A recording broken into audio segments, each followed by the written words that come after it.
Farmer gets a surprise after spotting a fir tuft in sugarcane fields.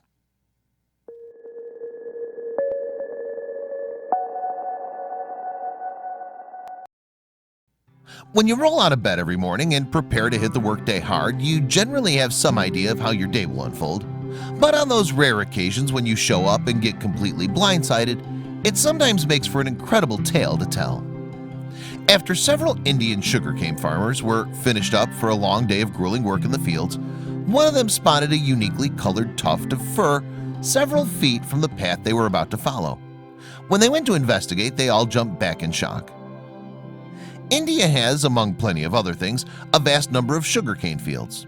Early every morning, teams of workers show up equipped with tools to farm their way through. The workday's long, grueling, and monotonous. Late one afternoon, as Maharashtra farmers were collecting their things and preparing for the long walk home, one of them saw a small spotted tuft underneath some fallen leaves. They leaned in to investigate and then jumped back. A worried baby leopard was looking up at them. The men stared at him in awe. They didn't want to just leave the little guy alone. He'd clearly lost his way in the dense sugarcane stalks. Fortunately, one of the farmers in the group had some experience with animal rescues. After all, the group did work in an environment where it wasn't completely unheard of to spot roaming wildlife. Where miles and miles of forest once sprawled over the land was now a plethora of skyscrapers and residential communities. The lack of land forced animals of all kinds into farmland, where they sometimes came face to face with workers. The sugarcane fields were particularly appealing since the height of the leaves made for great cover. Leopards would often post up in the brush, and it made for startling encounters. This encounter, however, was perfectly suited for the people at India's Wildlife SOS. The Wildlife SOS organization works around the clock to help animals in need, so this was the first group the farmers contacted after finding the leopard cub. They were, of course, more than happy to help.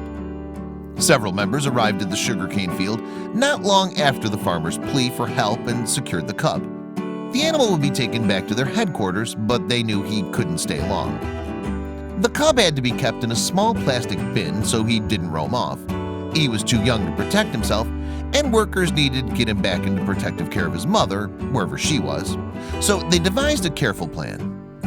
Using a small hidden camera, the team would place the cub in a small clearing on its own, under their supervision of course, in hopes the mother would eventually come looking. Tensions ran high the night of the potential reunion. Sure, the team had plenty of successful missions under their belts, but nothing was ever certain when dealing with wild animals. They placed the box holding the cub in the clearing and waited. Minutes turned to hours quickly, but shortly after 9 o'clock, a commotion caught the group's attention. To both their collective relief and amazement, an adult leopard came shuffling out of the sugar stalks, clearly curious about the contents of the box. In one swift motion, the adult animal swatted the box on its side, spilling the tiny cub onto the fallen sugar stalks. For a brief moment, both leopards seemed confused, but seconds later, the mother recognized her child, snatched him up in her mouth, and bounded back into the dense brush. The Wildlife SOS team, yet again, ensured a young cub would have a great chance at growing into an independent adult. Not every one of their rescue missions resulted in a success, so they were grateful they could chalk this one up to a win. Of course, this cub was lucky the rescue team spotted him and that Wildlife SOS knew just how to reunite him with his mom. Thankfully, rescue workers all over the planet are reuniting animal families every day. That was no more apparent than one afternoon off the coast of Hartley Bay in British Columbia, Canada. Some researchers were sailing when they came upon a sight that shocked them to their cores. Right there, on the rocky shore, was a baby orca, and she was stranded on the rocks. How she managed to get stuck was beyond them, but one thing was clear: she would surely die if they didn't get her help, and fast. The researchers quickly called experts Herman Muter and Marvin Robinson at Satisha Lab, a local nonprofit research station situated along the north coast of British Columbia. The men immediately prepared for their mission. Their team loaded up their boats, and as soon as they could, they knew that time wasn't on their side. Killer whales and other marine life were drawn to that particular area because of the plentiful amount of plankton that drew the fish they loved to hunt and eat. Once the team reached the area where the orca was stranded, they hurriedly unloaded all their supplies. Their first priority was to set up pumps so they could try to prevent the killer whale from suffocating. Marvin was the first to climb to the top of the rocks. He needed to see how they could access the orca. It was clear the poor animal was struggling for air, but there was a problem. She was trapped in a tight spot that was inaccessible to the machinery that would allow them to save her quickly and efficiently. Herman then stepped onto the rocks and cautiously moved closer to the orca. He carried a large plastic bin that he hoped to use in order to pour water over the ailing killer whale. Still, he had to be careful not to slip and injure himself. As more rescue workers surrounded the orca and covered her in wet blankets to keep her from drying out, something amazing happened. The little killer whale was crying out loudly, and members of her pod started circling the area. They refused to leave her side. At first, the team was puzzled.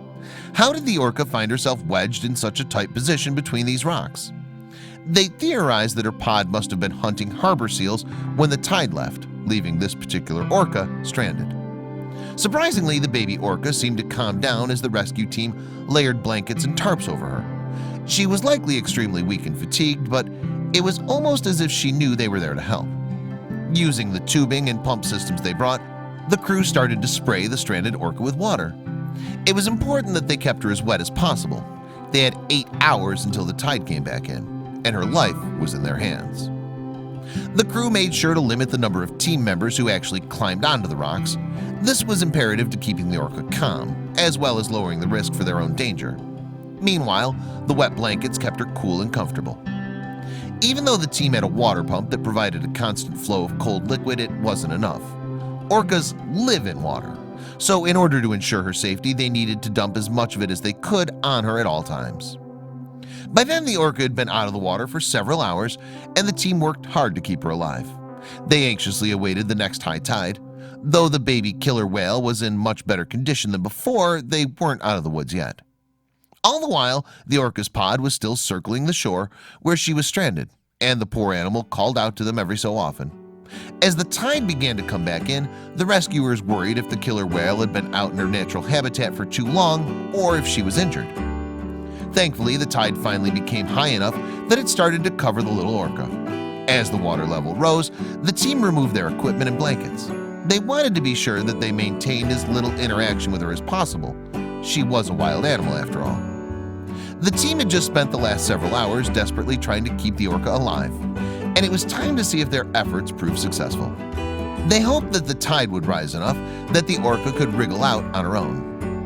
The water level eventually rose to where the orca could breathe on her own. She was exhausted from the whole ordeal, but rescuers miraculously did enough to provide her with the energy she needed to return to her pod in Hartley Bay.